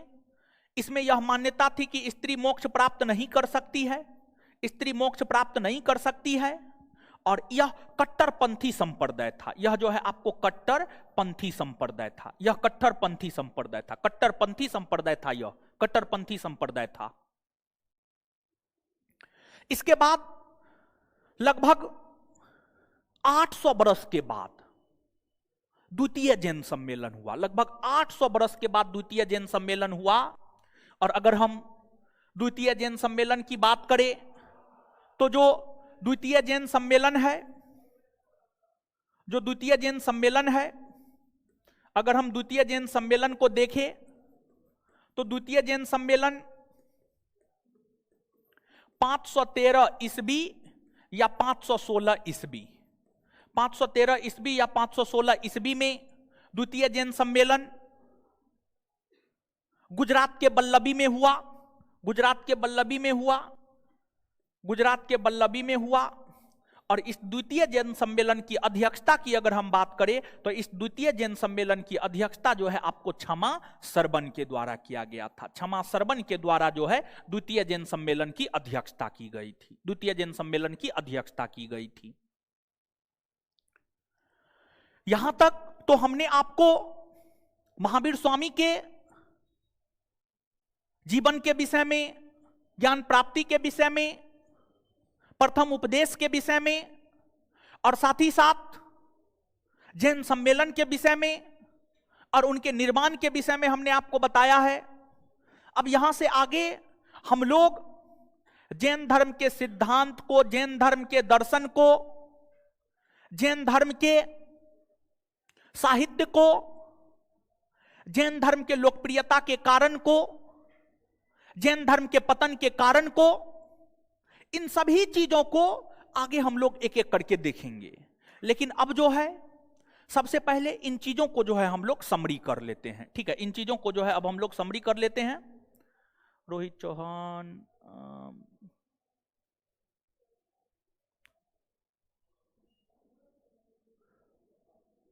इस अगर बीसी में दिया हुआ है तो इस भी होगा।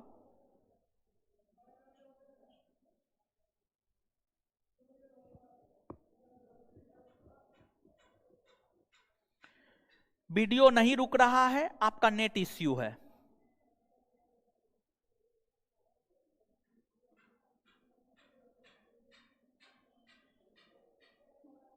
(513 AD) या 12 अंग, ये सब जैन साहित्य है। आगे जैन साहित्य बताएंगे तो वहां पर बताएंगे हम आपको। ठीक है,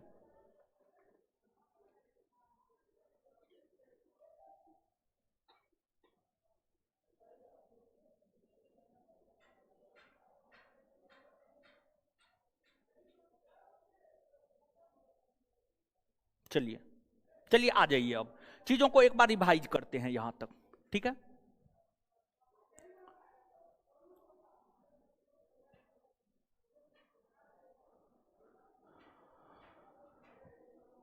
कहां तक हो गया था?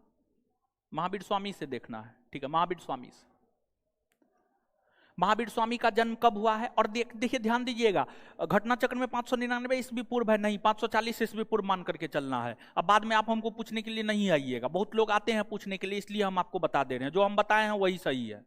ऑप्शन में दोनों रहेगा तो यही आप मारिएगा, क्योंकि अधिकतर इतिहासकार इसी बात को एक्सेप्ट करता है, समझ गए? तो इसलिए इसी बात को मान करके चलना है। तो महावीर स्वामी का जन्म कब हुआ है? 540 ईस्वी पूर्व में। कहां हुआ है? वैशाली के कुंडग्राम में। महावीर स्वामी के बचपन का नाम वर्धमान, बचपन का नाम वर्धमान। इनके पिता कौन थे? सिद्धार्थ। किस कुल के थे? बज्जी संघ के ज्ञात्रिक कुल के। और इनके पिता ज्ञात्रिक कुल के थे, तो स्वाभाविक सी बात है महावीर स्वामी किस कुल के होंगे? ज्ञात्रिक कुल के। महावीर स्वामी किस कुल के होंगे? ज्ञात्रिक कुल के होंगे। महावीर स्वामी की माता कौन थी? तिरसला। माता कौन थी? तिरसला। किसकी बहन थी? लिच्छवी नरेश चेटक की बहन, लिच्छवी नरेश चेटक की बहन थी। और महावीर स्वामी का संबंध किस राज परिवार से था? मगध राज परिवार से। किस राज परिवार से था? मगध राज परिवार से था। महावीर स्वामी की पत्नी कौन थी? यशोदा। महावीर स्वामी की पत्नी कौन थी? यशोदा। कौन से गोत्र की थी? कुंडीय गोत्र। कौन से गोत्र की थी? कुंडीय गोत्र। महावीर स्वामी की पुत्री कौन थी? अनोजा प्रियदर्शना। पुत्री कौन थी? अनोजा प्रियदर्शना। दामाद जमाली। और ध्यान दीजिएगा यहां पर, महावीर स्वामी को जब ज्ञान की प्राप्ति हुई तो महावीर स्वामी ने सबसे पहले अपने दामाद को ही अपना शिष्य बनाया। महावीर स्वामी ने सबसे पहले अपने दामाद को ही अपना शिष्य बनाया। तो महावीर स्वामी का जो प्रथम शिष्य था वह आपको जमाली था। महावीर स्वामी का प्रथम शिष्य कौन था? जमाली। महावीर स्वामी का प्रथम शिष्य कौन था? जमाली, ठीक है। महावीर स्वामी जो गृह का त्याग किए थे अपने बड़े भाई की आज्ञा से, क्योंकि उनके पिता का निधन हो गया था, पिता का निधन हो गया था, इसलिए अपने बड़े भाई की आज्ञा से गृह का त्याग किया था। तो महावीर स्वामी गृह का त्याग किसकी आज्ञा से किया? बड़े भाई नंदीवर्धन। कितना वर्ष की अवस्था में? 30 वर्ष की अवस्था में। 30 वर्ष की अवस्था में। अब महावीर स्वामी 30 वर्ष की अवस्था में गृह का त्याग कर जो सन्यासी जीवन जीने लगे, इस पर प्रकाश कौन सा ग्रंथ डालता है? कल्पसूत्र। कौन सा ग्रंथ डालता है? कल्पसूत्र। कल्पसूत्र किस भाषा में लिखा गया है? संस्कृत भाषा में। कल्पसूत्र के रचयिता कौन है? भद्रबाहु। कल्पसूत्र के रचयिता कौन है? भद्रबाहु। कितना वर्ष की कठोर तपस्या के बाद महावीर स्वामी को ज्ञान की प्राप्ति हुई है? 12 वर्ष। कहां हुआ है? वैशाली के जाम्भरिक गांव में। कहां हुआ? वैशाली के जाम्भरिक गांव में। किस वृक्ष के नीचे? साल वृक्ष के नीचे। कौन नदी के तट पर? ऋजुपालिका नदी के तट पर। महावीर स्वामी ने अपना पहला उपदेश कहां दिया? राजगिरी के विपुलाचल पहाड़ी में। राजगिरी के विपुलाचल पहाड़ी में। नोट में जानते हैं, पीछे में, सबसे पीछे में परिशिष्ट में यह बात लिखा हुआ होगा, लेकिन सिर्फ राजगीर लिखा हुआ है, राजगिरी या राजगीर लिखा हुआ है, पहाड़ी का नाम नहीं लिखा हुआ है। पहाड़ी का नाम नहीं लिखा हुआ है। दीजिए नोट में हम आपको बताते हैं कहां पर है। दीजिए, देखिए यहां पर आपको पेज नंबर 27, पेज नंबर 27 पर आइएगा। पेज नंबर 27 पर जब आप आइएगा तो पेज नंबर 27 में जो है आपको नीचे से 1 2 3 4 5 नीचे से 5वां लाइन, महावीर ने पहला उपदेश राजगीर में दिया है। महावीर ने पहला उपदेश राजगीर में दिया है। इसी के कॉस्ट में लिख लीजिए विपुलाचल पहाड़ी। विपुलाचल पहाड़ी, विपुलाचल पहाड़ी, ठीक है, विपुलाचल पहाड़ी में दिया है। समझ गए? तो महावीर ने अपना प्रथम उपदेश कहां दिया है? राजगिरी के विपुलाचल पहाड़ी में दिया है, ठीक है। और प्रथम उपदेश में उन्होंने क्या कहा है? संसार दुख मूलक है। साथ ही साथ जो है दुख का कारण उन्होंने किसको बताया है? भय और तृष्णा को, यानी डर और इच्छा को। भय यानी डर, तृष्णा यानी इच्छा को। इसके बाद जो है अगर इस दुख से मुक्ति चाहिए तो आपको क्या करना होगा? सत्य और त्याग के मार्ग पर चलना होगा। सत्य और त्याग के मार्ग पर चलना होगा। और चातुर्यार धर्म में, चातुर्यार धर्म की स्थापना किसने की है? पार्श्वनाथ ने। और चातुर्यार धर्म में ब्रह्मचर्य शब्द किसने जोड़ा है? महावीर स्वामी ने। चातुर्यार धर्म में ब्रह्मचर्य शब्द किसने जोड़ा है? महावीर स्वामी ने जोड़ा है। महावीर स्वामी ने जोड़ा है। और इस 5 धर्मों के पालन करने की व्यवस्था जैन धर्म में क्या कर रहा है? पंच महाव्रत और पंच अनुव्रत। पंच महाव्रत और पंच अनुव्रत।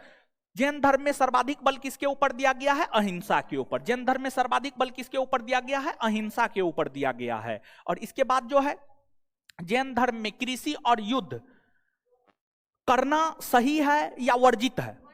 वर्जित है। जैन धर्म में कृषि और युद्ध करना क्या है? वर्जित है। इसलिए किसान और राजाओं ने इस धर्म को नहीं स्वीकार किया। सबसे ज्यादा जिस वर्ग के लोगों ने इस धर्म को स्वीकार किया वो कौन था? व्यापारी वर्ग। सबसे ज्यादा जिस वर्ग के लोगों ने इस धर्म को स्वीकार किया वह कौन सा वर्ग था? व्यापारी वर्ग। वह व्यापारी वर्ग था।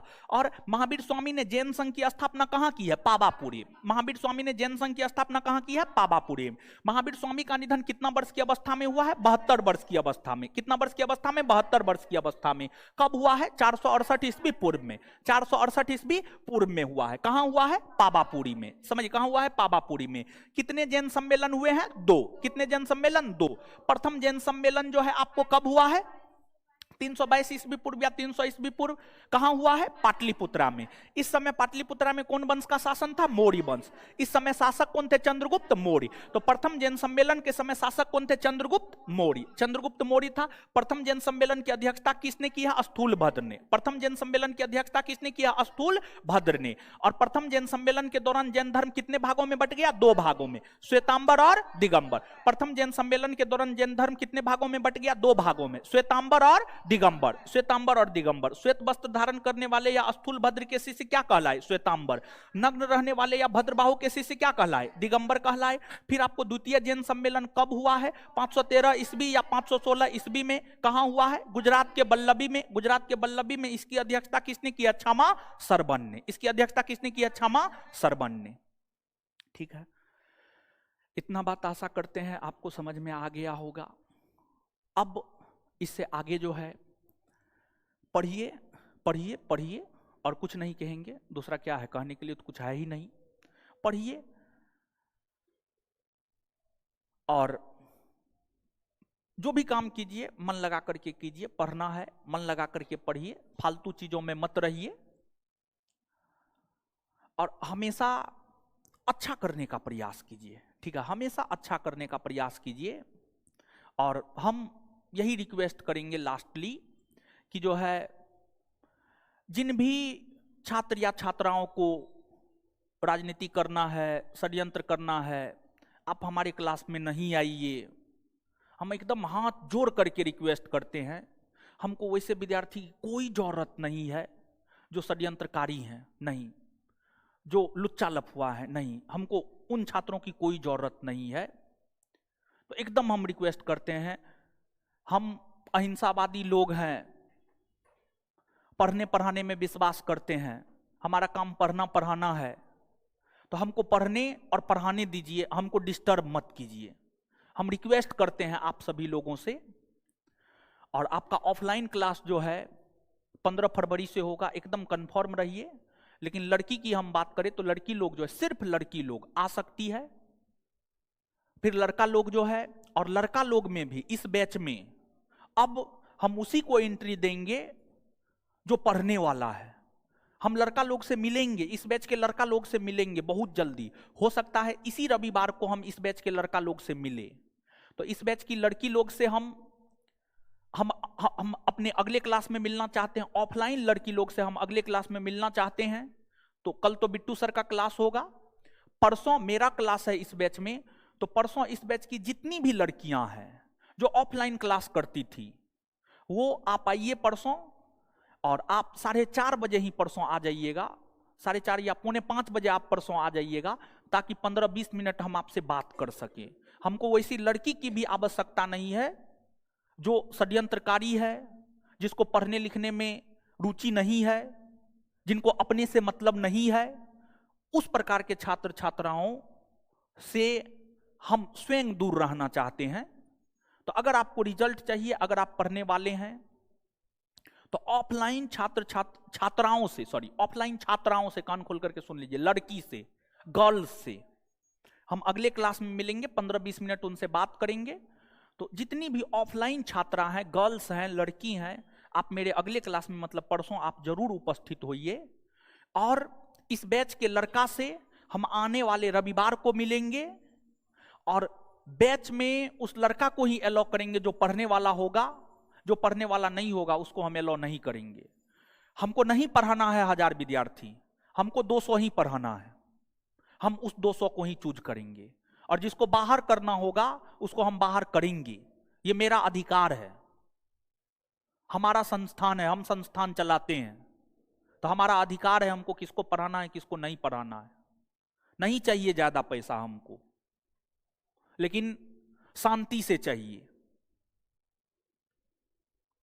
और जिनका भी एडमिशन कैंसिल करेंगे, उनका जितना भी पैसा संस्थान ने लिया है वो पैसा हम रिटर्न कर देंगे, एक भी पैसा आपका हम रखेंगे नहीं।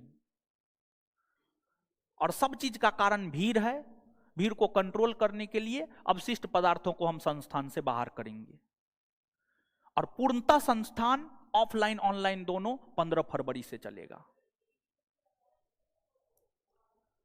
तो जितने भी पढ़ने वाले लोग हैं पढ़िए, 15 फरवरी से ऑफलाइन शुरू होगा नया बिल्डिंग में, वहां आ जाइएगा, हम पढ़ाएंगे, आपको कोई दिक्कत नहीं है।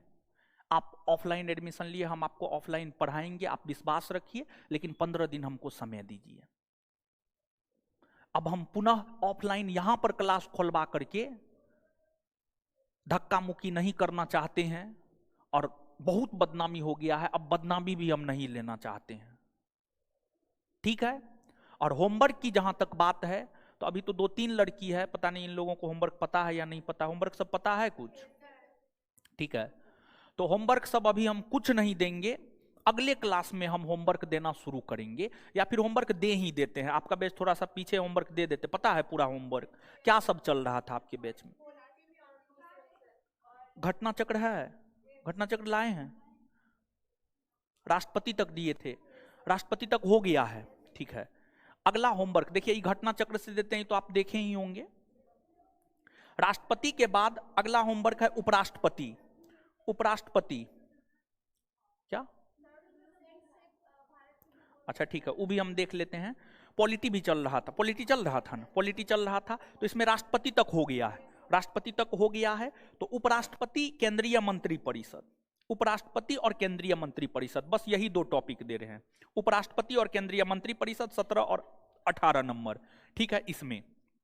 और भूगोल में जो है पहला चैप्टर का दर्रा दिए थे, पहला चैप्टर का दर्रा दिए थे, तो आप उसी को देख करके आइएगा, अगले क्लास में हम वही पूछेंगे। और हिस्ट्री तो चल ही रहा है, हिस्ट्री पॉलिटी ज्योग्राफी हो गया, और साइंस में तो बायोलॉजी चल रहा है। और साथ ही साथ जो है एक बात और बता देते हैं कि टेलीग्राम पर तो डेली टेस्ट सीरीज का क्वेश्चन आंसर डिस्कशन डाल देते हैं, उसको भी आप लोग कीजिए, निश्चित तौर पर फॉलो कीजिए। और दूसरी बात यह भी कहेंगे कि जो है आज से संस्थान के टेलीग्राम चैनल पर जो है 100 क्वेश्चन का क्विज होगा, 100 क्वेश्चन का क्विज होगा। और उस क्विज का लक्ष्य है लुसेंट ऑब्जेक्टिव, घटना चक्र, एसपीडी, ये जो 3 बुक है, इस 3 बुक को फॉलो करवाना उस क्विज का पर्पस है। तो सभी लोग रात में 10 बजे से आज से क्विज होगा, प्रत्येक दिन क्विज होगा, 100 क्वेश्चन का रहेगा। उस 100 क्वेश्चन में देखिएगा आपको कितना आता है कितना नहीं आता है, ईमानदारी से आप क्वेश्चन बनाइएगा। तो आज से क्विज शुरू हो रहा है रात में 10 बजे से टेलीग्राम चैनल पर, तो उसको भी जो है आप ज्वाइन कीजिए, ठीक है। हाँ, उसका आंसर भी मिल जाएगा, क्वेश्चन टिक कीजिएगा, आंसर भी मिल जाएगा, वहीं पर टेलीग्राम पर ही मिल जाएगा।